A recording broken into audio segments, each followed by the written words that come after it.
ನೀವು second PUC Kannada ಸ್ಟೂಡೆಂಟಾ? ಹಾಗಾದ್ರೆ ನಿಮ್ಗೊಂದು ಇಲ್ಲಿ ಇನ್ಫಾರ್ಮೇಟಿವ್ ವಿಡಿಯೋ ಇದೆ. ಈ ವಿಡಿಯೋನ ನೀವು ಗಮನವಿಟ್ಟು ನೋಡಿದ್ರೆ ನಿಮ್ಗೆ ಇಲ್ಲಿ ಸಿಗುತ್ತೆ 5 ಮಾರ್ಕ್ಸ್. ಹೇಗೆ ಅಂತೀರಾ? ನಿಮ್ಗೆ ಪ್ರತಿ ವರ್ಷ ಎಕ್ಸಾಮ್ ಅಲ್ಲೂ 5 ಮಾರ್ಕ್ಸ್ ಗೆ ಹೊಂದಿಸಿ ಬರೆಯಿರಿ ಅಂತ ಒಂದು ಕ್ವಶನ್ ಇರುತ್ತೆ. ಆ ಕ್ವಶನ್ ಗೆ ಸಂಬಂಧಪಟ್ಟಂತೆ ಒಂದು ಅತ್ಯಂತ ಅಮೂಲ್ಯವಾಗಿರುವಂತ ಮಾಹಿತಿಯನ್ನ ನಿಮ್ಗೆ ಪೂರ್ತಿಯಾಗಿ ಕೊಡ್ತಾ ಇದೀವಿ. ನೋಡಿ ಯಾವ ರೀತಿಯ ಪ್ರಶ್ನೆಗಳು ಬರುತ್ತೆ ಅಂತಂದ್ರೆ, ಅಲ್ಲಿ ಕವಿ ಹೆಸರಾಗ್ಬಹುದು, ಪದ್ಯದ ಹೆಸರಾಗ್ಬಹುದು, ಕೃತಿ ಹೆಸರಾಗ್ಬಹುದು, ಅದೇ ರೀತಿಯಲ್ಲಿ ಪದ್ಯದ ಶೈಲಿ ಆಗ್ಬಹುದು, ಅವರ ಬಿರುದಾಗ್ಬಹುದು. ಇದಕ್ಕೆ ಸಂಬಂಧಪಟ್ಟಂತೆ ನಿಮ್ಗೆ ಪ್ರಶ್ನೆಗಳು ಕೇಳ್ತಾರೆ.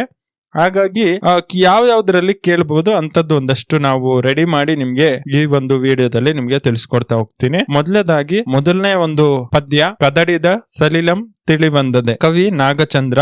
ಆಕರ ಗ್ರಂಥ ರಾಮಚಂದ್ರ ಚರಿತ ಪುರಾಣ, ಅಥವಾ ಇದಕ್ಕೆ ಇನ್ನೊಂದು ಹೆಸರಿದೆ ಪಂಪ ರಾಮಾಯಣ. ಇದು ಯಾವ ಶೈಲಿನಲ್ಲಿದೆ? ಈ ಒಂದು ಕದಡಿದ ಸಲಿಲಂ ತಿಳಿಬಂದದೆ ಅಂದ್ರೆ ಚೆಂಪು ಶೈಲಿಯಲ್ಲಿ ನಾಗಚಂದ್ರ ಅವರು ರಚನೆ ಮಾಡಿದ್ದಾರೆ. ಈ 4 ಪಾಯಿಂಟ್ ಅನ್ನ ನೀವು ಚೆನ್ನಾಗಿ ನೆನ್ಪಿಟ್ಕೋಬೇಕು. ಇದಾದ್ಮೇಲೆ ವಚನಗಳಲ್ಲಿ ಬಸವಣ್ಣ ಮತ್ತು ಉರಿಲಿಂಗಪೆದ್ದಿ ಇಬ್ಬರ ವಚನಗಳಿರುತ್ತೆ. ಮೊದಲನೇದಾಗಿ ಬಸವಣ್ಣ ಅವರ ವಚನಗಳಿಗೆ ಸಂಬಂಧಪಟ್ಟಂತೆ ಏನೆಲ್ಲ ಪ್ರಶ್ನೆ ಬರ್ಬೋದು ಅಂದ್ರೆ, ಇಲ್ಲಿ ಕವಿ ಅಂದ್ರೆ ವಚನಕಾರರು ಬಂದು ಬಸವಣ್ಣ ಅವರು, ಅವರ ಅಂಕಿತ ನಾಮ ಕೂಡಲ ಸಂಗಮ ದೇವ ನೆನ್ಪಿಟ್ಕೋಬೇಕು.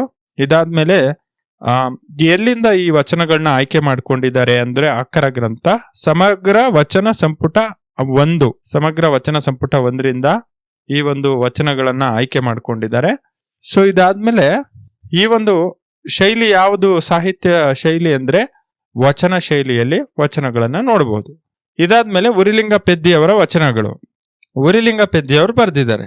ಉರಿಲಿಂಗಪೆದ್ದಿ ಪ್ರಿಯ ವಿಶ್ವೇಶ್ವರ ಇವರ ಅಂಕಿತ ನಾಮ. ಇನ್ನು ಎಲ್ಲಿಂದ ತಗೊಂಡಿದ್ದಾರೆ ಅಂದ್ರೆ, ಸಮಗ್ರ ವಚನ ಸಂಪುಟ 6 ಎಂಬ ಪುಸ್ತಕದಿಂದ ವಚನಗಳನ್ನ ತಗೊಂಡಿದ್ದಾರೆ. ಈ ವಚನಗಳ ಶೈಲಿ ವಚನನೇ. ಆಮೇಲೆ 3ನೇ ಪದ್ಯ, ಇನ್ನು ಹುಟ್ಟದೇ ಇರಲಿ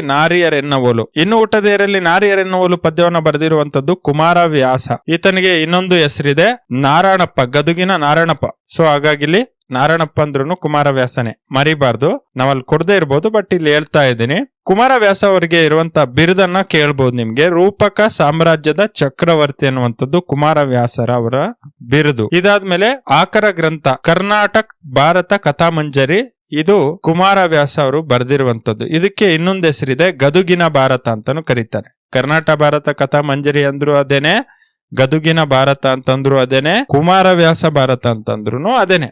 ಆಮೇಲೆ ಪದ್ಯದ ಶೈಲಿ, ಯಾವ ಶೈಲಿಯಲ್ಲಿ ಈ ಇನ್ನು ಹುಟ್ಟದೇ ಇರಲಿ ನಾರಿಯರೆನ್ನುವಲು ಪದ್ಯ ಬರ್ದಿದ್ದಾನೆ ಕುಮಾರವ್ಯಾಸ ಅಂದ್ರೆ ಷಟ್ಪದಿ ಶೈಲಿಯಲ್ಲಿ ಈ ಪದ್ಯವನ್ನ ರಚಿಸಿದ್ದಾನೆ. ಇದಾದ್ಮೇಲೆ 4ನೇ ಪದ್ಯ, ಪಗೆಯಂ ಬಾಲಕನೆಂಬರೆ. ಇದನ್ನ ಬರ್ದಿರುವಂತ ಕವಿ ಪುಲಿಗೆರೆ ಸೋಮನಾಥ ಅವರು. ಅವರ ಅಂಕಿತ ನಾಮ ಹರಹರ ಶ್ರೀಚನ್ನ ಸೋಮೇಶ್ವರ. ಅವರು ಎಲ್ಲಿಂದ ತಗೊಂಡಿದ್ದಾರೆ ಅಂದ್ರೆ, ಸೋಮೇಶ್ವರ ಶತಕ ಎನ್ನುವಂತ ಪುಸ್ತಕದಿಂದ ಈ ಪಗೆಯಂ ಬಾಲಕನೆಂಬರೆ ಪದ್ಯವನ್ನ ತಗೊಂಡಿದ್ದಾರೆ. ಪದ್ಯದ ಶೈಲಿ ಶತಕ ಸಾಹಿತ್ಯ ಅಂತ ಕರಿತೀವಲ್ಲ, ಶತಕ ಸಾಹಿತ್ಯದಿಂದ ಈ ಒಂದು ಪದ್ಯ ರಚನೆ ಆಗಿರುವಂತದ್ದು. ಆಮೇಲೆ ಪುರಂದರದಾಸರ ಅವರು ಬರೆದಿರುವಂತ ಜಾಲಿಯ ಮರದಂತೆ ಎನ್ನುವ ಪದ್ಯಕ್ಕೆ ಸಂಬಂಧಪಟ್ಟಂತೆ, ಜಾಲಿಯ ಮರದಂತೆ ಬರೆದಿರೋರು ಯಾರು? ಪುರಂದರದಾಸರು.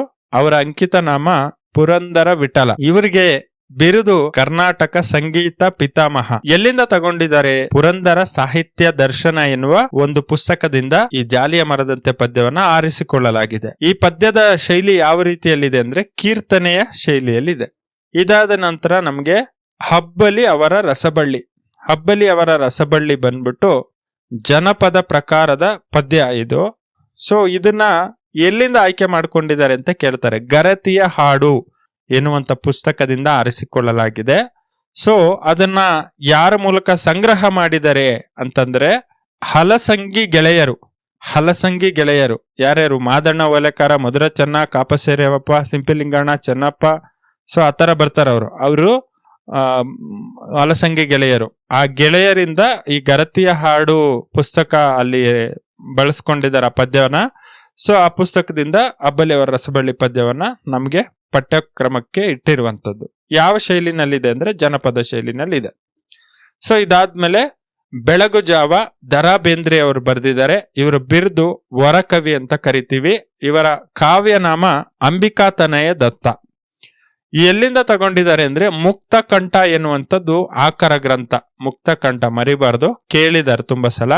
ಯಾವ ಶೈಲಿನಲ್ಲಿ ಪದ್ಯ ಇದೆ ಅಂತಂದ್ರೆ ಸುನೀತದ ಶೈಲಿನಲ್ಲಿದೆ. ಇಂಗ್ಲಿಷ್ ನಲ್ಲಿ ಸಾನೆಟ್ ಅಂತ ಕರಿತೀವಲ್ಲ, ಆ ಶೈಲಿನಲ್ಲಿ ಈ ಒಂದು ಪದ್ಯವನ್ನ ಬೇಂದ್ರೆ ಅವರು ಬರ್ದಿದ್ದಾರೆ. ಇದಾದ್ಮೇಲೆ GS ಶಿವರುದ್ರಪ್ಪ ಇವರು ಬರ್ದಿರುವಂತ ಮುಂಬೈ ಜಾತಕ ಪದ್ಯ ಬರ್ದಿರುವಂತವ್ರು GS ಶಿವರುದ್ರಪ್ಪನವರು.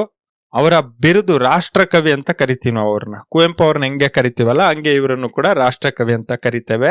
ಇವರ ಆಕರ ಗ್ರಂಥ ಎಲ್ಲಿಂದ ತೆಗೆದುಕೊಂಡಿರೋದು ಮುಂಬೈ ಜಾತಕ ಪದ್ಯನ ಅಂದ್ರೆ ಇವರ ತೆರೆದ ದಾರಿ ಎನ್ನುವಂತ ಕೃತಿಯಿಂದ ಆಯ್ದುಕೊಳ್ಳಲಾಗಿದೆ. ಮುಂಬೈ ಜಾತಕ ಯಾವ ಶೈಲಿನಲ್ಲಿ ಬರ್ದಿದ್ದಾರೆ ಪದ್ಯನ ಅಂತಂದ್ರೆ ಅರ್ಜಿ ನಮೂನೆಯಲ್ಲಿ ಈ ಪದ್ಯವನ್ನ GSS ಅವರು ಬರ್ದಿದ್ದಾರೆ. ಸೊ ಇನ್ನ 5 ಪಾಯಿಂಟ್ ಅನ್ನ ನೆನ್ಪಿಟ್ಕೋಬೇಕು. ಆಮೇಲೆ ಶಿಲುಬೆ ಏರಿದ್ದಾನೆ KS ನಿಸಾರ್ ಅಹಮದ್ ಇವರು ಬರ್ದಿದ್ದಾರೆ. ಇವರು ಎಲ್ಲಿಂದ ತೆಗೆದುಕೊಂಡಿದ್ದಾರೆ ಈ ಪದ್ಯನ ಅಂತಂದ್ರೆ ವ್ಯಕ್ತಿಪರ ಕವನಗಳು ಎನ್ನುವ ನಿಸಾರ್ ಅಹಮದ್ ಅವರ ಕೃತಿಯಿಂದ.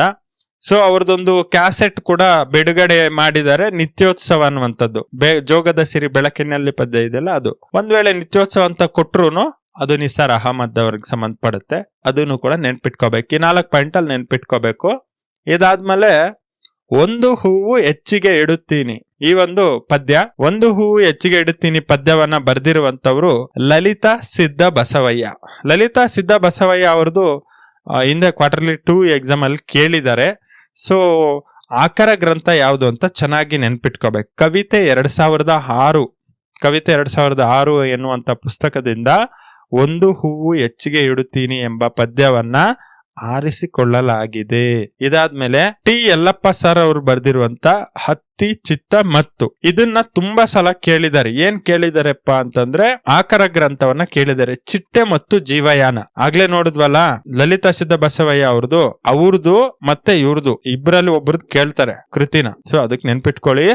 ಯಲ್ಲಪ್ಪ ಸರ್ ಅವರು ಬರ್ದಿರುವಂತ ಹತ್ತಿ ಚಿತ್ತ ಮತ್ತು ಪದ್ಯದಲ್ಲಿ ಚಿಟ್ಟೆ ಮತ್ತು ಜೀವಯಾನ ಎನ್ನುವಂತಹ ಆಕರ ಗ್ರಂಥದಿಂದ ಈ ಹತ್ತಿ ಚಿತ್ತ ಮತ್ತು ಪದ್ಯನ ಆಯ್ದುಕೊಳ್ಳಲಾಗಿದೆ. ಸೊ ಇದಾದ್ಮೇಲೆ ಒಮ್ಮೆ ನಗುತ್ತೇವೆ ಈ ಪದ್ಯವನ್ನ ಬರ್ದಿರುವಂತವ್ರು ಸುಕನ್ಯಾ ಮಾರುತಿಯವರು ಬರ್ದಿರುವಂತ ನಾನೆಂಬ ಮಾಯೆ ಎನ್ನುವಂತಹ ಪುಸ್ತಕದಿಂದ ಒಮ್ಮೆ ನಗುತ್ತೇವೆ ಪದ್ಯವನ್ನ ಆರಿಸಿಕೊಳ್ಳಲಾಗಿರುವಂತದ್ದು. ಸೊ ಒಮ್ಮೆ ನಗುತ್ತೇವೆ ಪಕ್ಕ ಇದು ನಾವು ನೆನ್ಪಿಟ್ಕೋಬೇಕು. ಸುಕನ್ಯಾ ಮಾರುತಿ ಅವರು ಬರ್ದಿದ್ದಾರೆ, ನಾನೆಂಬ ಮಾಯೆ ಎಂಬ ಪುಸ್ತಕದಿಂದ ಆರಿಸಿಕೊಳ್ಳಲಾಗಿದೆ. ಸ್ನೇಹಿತರೆ, ಇಷ್ಟು ಈ ಒಂದು ವಂದಿಸಿ ಬರೆಯಿರಿ ಸಂಬಂಧಪಟ್ಟಂತೆ ಕೇಳಬಹುದಾಗಿರುವಂತಹ ಒಂದಷ್ಟು ಅಂಶಗಳು. ಸೊ ಇದನ್ನ ನೀವು ಗಮನವಿಟ್ಟು ಮತ್ತೊಂದ್ಸಲ ಕೇಳಿಸ್ಕೊಂಡು ನೆನ್ಪಿಟ್ಕೊಳ್ಳಿ. ಖಂಡಿತವಾಗ್ಲೂ ಇಲ್ಲಿಂದ ನಿಮ್ಗೆ ಒಂದು 5 ಮಾರ್ಕ್ಸು ನಿಮ್ಮ ಒಂದು ಕನ್ನಡ ವಿಷಯಕ್ಕೆ ಸಂಬಂಧಪಟ್ಟಂತೆ ಬರುವಂತ ಸಾಧ್ಯತೆ ಬಹಳಷ್ಟು 100ಕ್ಕೆ 99% ಇರುತ್ತೆ. ಸೊ ಹಾಗಾಗಿ ಗಮನವಿಟ್ಟು ವಿಡಿಯೋನ ಮತ್ತೊಂದ್ಸಲ ವೀಕ್ಷಿಸಿ ಅಂತ ಹೇಳ್ತಾ ಇಂಥದ್ದೇ ಮತ್ತೊಂದು ವಿಡಿಯೋದಲ್ಲಿ ಮತ್ತೆ ಭೇಟಿ ಆಗೋಣ. ಅಲ್ಲಿವರೆಗೂ ನಮಸ್ಕಾರ. ಜೈ ಹಿಂದ್, ಜೈ ಕರ್ನಾಟಕ.